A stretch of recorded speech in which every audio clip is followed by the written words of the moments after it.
धौलपुर जिले में एक छापेमारी ने एक ऐसी घटना को जन्म दिया जिससे न केवल दो युवाओं की जिंदगियों को लील लिया बल्कि पुलिस की जवाबदेही और जुआरियों की लापरवाही पर गंभीर सवाल खड़े कर दिए। पुलिस की कार्रवाई अवैध जुआ रोकने की जिम्मेदारी थी या अनावश्यक जोखिम को न्योता?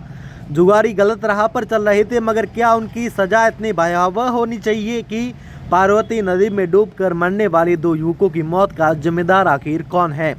पुलिस, जुआरी या दोनों का मिश्रित दायित्व? यह घटना समाज के सामने एक जटिल सवाल छोड़ गई। पुलिस को धौलपुर के ग्रामीण इलाके में अवैध जुआ चलने की सूचना मिली थी। रविवार की शाम को इस सूचना पर कार्रवाई करते हुए पुलिस ने जुआरियों को ठिकाने पर छापेमारी की। पुलिस को देखते ही वहां मौजूद लोग भागने लगे। इस भगदड़ में दो युवक जो जुआ खेलने में शामिल थे, पुलिस की गिरफ्त से बचने के लिए पास बह रही पार्वती नदी में कूद गए। नदी का तेज बहाव और गहराई उनके लिए जानलेवा साबित हुई।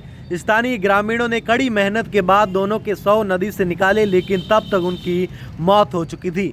पुलिस की कार्रवाई को एक तरफ से देखें तो ये उनका कर्तव्य था।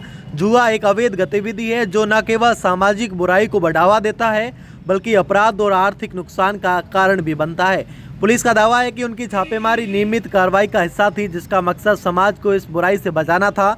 सूचना के आधार पर त्वरित कार्रवाई करना उनकी जिम्मेदारी थी और जुआरी को पकड़ने के लिए दबिश देना कानूनन उचित था।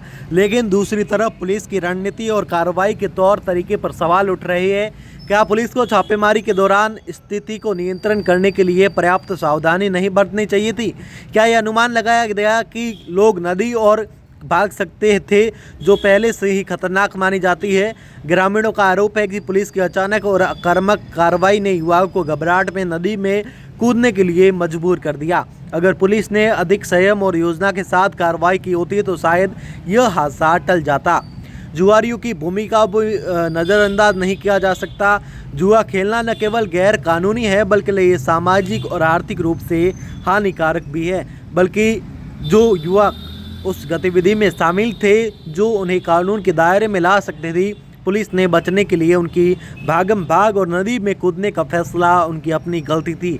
जुआ जैसी बुराई में लिप्त होने के कारण वे उस स्थिति में थे जहां उन्हें पुलिस से भागना पड़ा। हालांकि ये सवाल भी उठता है कि क्या जुआ खेलने की सज़ा इतनी बड़ी होनी चाहिए थी? यह युवक शायद सामाजिक दबाव, आर्थिक तंगी या लत के शिकार थे। कई बार युवा ऐसी गतिविधियों में इसलिए पड़ जाते हैं क्योंकि उन्हें बेहतर विकल्प नहीं मिलते। उनकी मृत्यु ने उनके परिवार को असहनीय दुख दिया है और यह समाज के सामने एक सवाल रखता है कि क्या ऐसी बुराइयों को रोकने के लिए केवल सजा ही काफ़ी है या जागरूकता और पुनर्वास जैसे कदमों की भी जरूरत पड़ सकती है? इस त्रासदी का जिम्मेदार तय करना आसान नहीं है। अब आप बताइए कमेंट बॉक्स में कि इस पूरे मामले को लेकर किसकी गलती सामने आती है और किसकी गलती आप ज़्यादा मानते हो।